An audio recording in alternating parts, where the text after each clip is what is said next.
Eh bien, salut tout le monde, c'est Mikits et aujourd'hui on se retrouve pour une nouvelle vidéo tutoriel sur la chaîne YouTube de la Red Elite pour que l'on voit ensemble comment créer une signature pour les forums. Et nous allons sans plus tarder attaquer le projet en créant une nouvelle image de 400 pixels de largeur et 160 pixels de hauteur.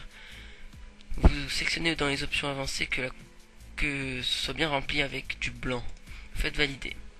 Donc là, ça sera votre signature de base. Faites fichier. Ouvrez en tant que calque. Vous allez sélectionner votre render. Et si vous n'avez pas encore de render, je vais vous mettre à ce moment même une petite annotation pour vous rediriger vers un site où il y a absolument tout ce que vous voulez comme render. Voilà, donc vous avez votre render. En général, il ne sera pas de la bonne taille, donc vous le redimensionnez avec l'outil de mise à l'échelle. Vous cochez ici la petite chaîne là pour verrouiller et vous faites en sorte qu'il rentre parfaitement dans la bannière, comme ceci. Voilà, donc vous le recadrez, au pire c'est pas bien cadré. Voilà. Donc moi il y a le bout du chapeau ici là qui dépasse un peu, mais comme on est des fous, on s'en fout en fait. Voilà. Alors, moi c'est juste pour le test, sinon je l'ai déjà fait. Je vous aurais bien fait une signature avec des éléments qui dépassent du décor, mais c'est plus long et voilà. Donc on continue. Vous prenez votre calque et vous allez faire clic droit, dupliquer. Et vous allez faire ça plusieurs fois. Moi je le fais avec le raccourci. Vous allez prendre tous les renders dupliqués et vous allez faire en sorte de remplir la bannière avec l'outil de déplacement. Vous remplissez vraiment toute la bannière comme ceci.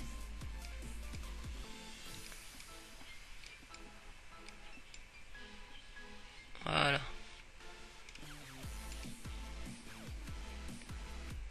Voilà. Ensuite, vous allez prendre tous vos calques que vous venez de dupliquer, vous allez faire clic droit et fusionner vers le bas. Donc vous faites ça plusieurs fois. Mais vous gardez par contre celui de base, votre render de base, que vous allez mettre au-dessus de la masse. Vous sélectionnez celui où il y a tous vos renders bien alignés comme cela. Vous faites filtre, flou cinétique. Dans type de flou, vous cochez linéaire. Dans longueur, vous mettez 90. Et dans angle, vous mettez 45 degrés.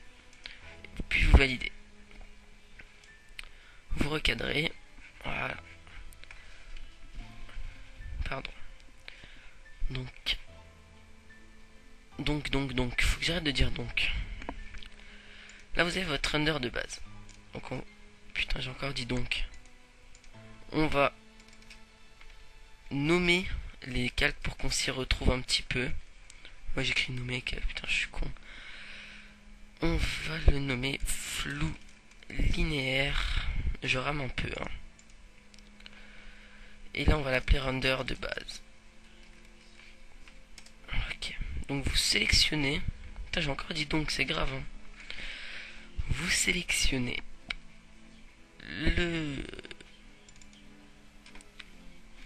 vous sélectionnez votre render de base et vous le dupliquez encore une fois. Vous prenez celui du dessus, prenez l'outil de sélection rectangulaire et vous sélectionnez une petite partie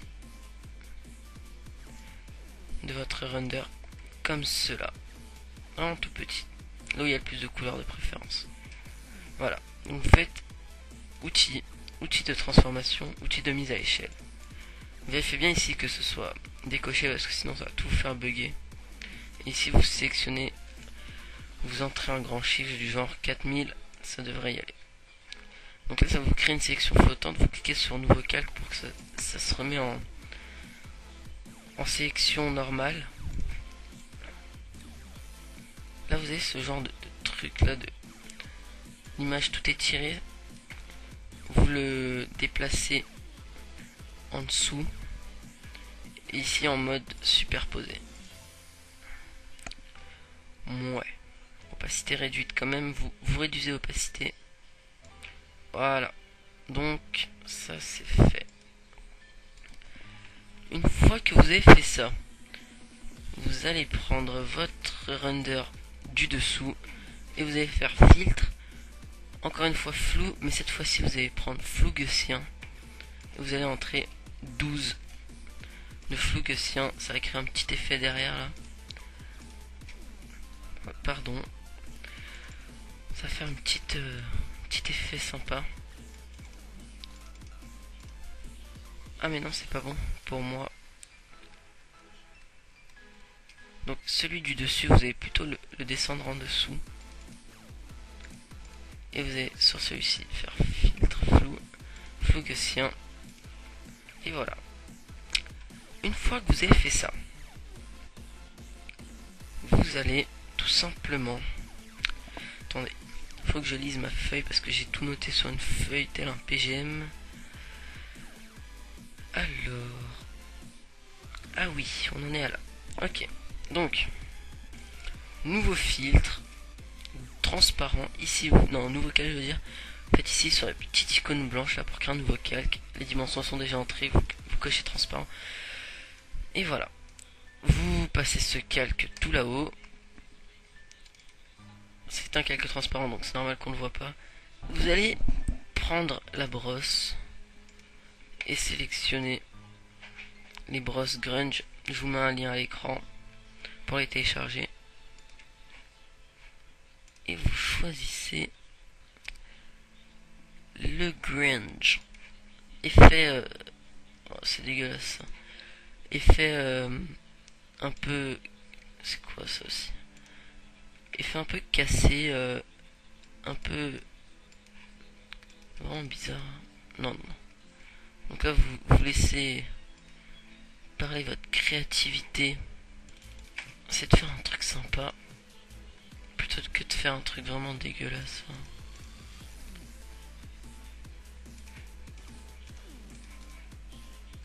Quoique...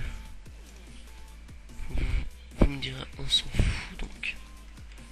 Mais non.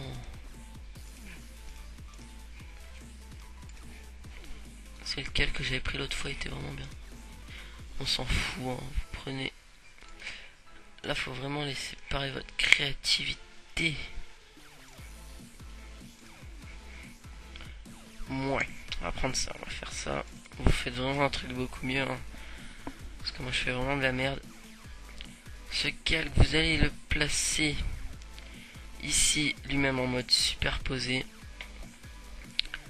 Vous allez réduire légèrement l'opacité. On va le renommer. Nouveau calque. On va l'appeler Brush Grunge.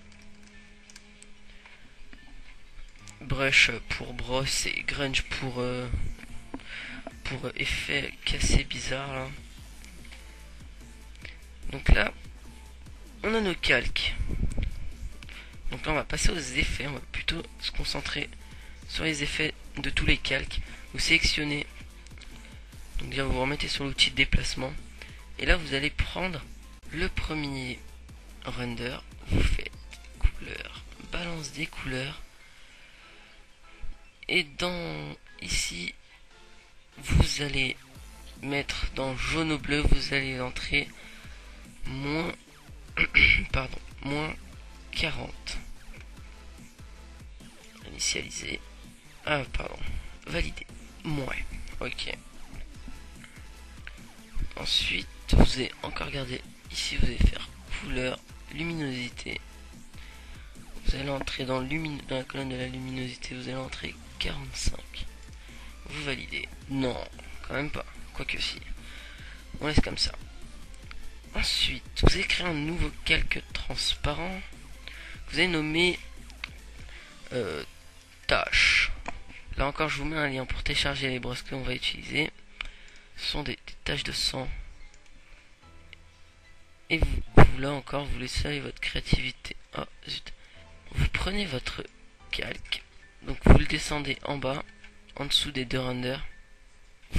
Ici, dans opacité, vous réduisez. Voilà, comme ça. Pas peine de faire comme moi je fais vraiment n'importe quoi que pour vous montrer. Voilà. On va dire ça, voilà. Je vais gommer un peu parce qu'en fait, il faut que ce soit aux abords du render.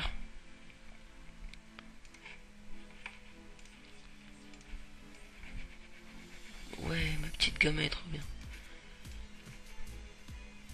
Essayez de faire au maximum comme ça, là, au bord du render. Ça fasse un effet comme si le render se platchait là. Ok, je fais vraiment n'importe quoi. C'est pas grave. On replace tout ça. Comment bien choisir son maillot de bain? 100% mag. Super. Donc, où est-il mon truc tache de sang là? Ah putain, je vais supprimer. Ok, vraiment n'importe quoi ce que je fais. C'est pas grave, on va recommencer. Voilà, donc là vous faites au bord, comme ça là, comme si ça éclaboussait. Vous le descendez. Enfin, vous avez compris le principe. Moi, je vais pas faire un truc magnifique non plus.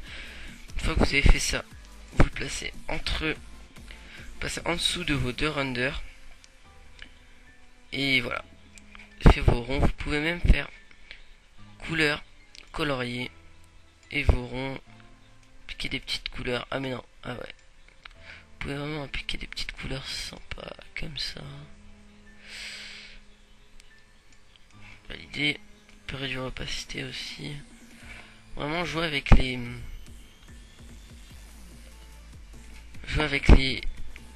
les couleurs, la luminosité, les modes surtout, et voilà. Donc, vous baissez légèrement l'opacité, vous le mettez à 80, 90. Enfin, vous adaptez, hein, vous n'êtes pas con non plus. Finalisation. Vous venez de créer votre première signature, mais par contre, c'est pas fini. Vous mettez, vous faites vous aplatissez l'image. Vous aplatissez l'image, aplatir l'image. Faites clic droit, alpha vers sélection. Sélection, bordure. Vous va rajouter une bordure pour que ça fasse plus propre. Une bordure de 1 pixel, adoucir les bords. Vous pouvez vraiment faire des bordures longues, des bordures plus longues sur la largeur que sur la hauteur. Vraiment, vous faites ce que vous voulez, le style que vous voulez. Vous pouvez même faire des bords translucides. Je vous explique, vous prenez le blanc et vous réduisez juste l'opacité. Moi, j'ai fait une bordure noire. Vous cochez remplir toute la sélection et vous remplissez toute la sélection. Moi, j'ai zoomé pour être plus précis, mais enfin bon, ça n'a pas d'importance. Après, vous pouvez appliquer une ombre portée. Ombre portée. Ombre portée, c'est où? Ah oui, bien sûr, c'est dans ombre. Vous pouvez mettre une petite ombre portée. Vraiment, comme vous voulez. Voilà, c'est fini. Vous enregistrez sous, très important, Sly Cooper.png, très important, le point .png, pour que ça reste avec un fond transparent. Et vous enregistrez sur le bureau. Aplatir le calque. Enregistrer. Voilà. Donc, voici votre rendu final. Et voilà. Merci à tous d'avoir suivi ce tuto. J'espère que celui-ci vous aura plu. Et je vous dis ciao, à plus. Salut.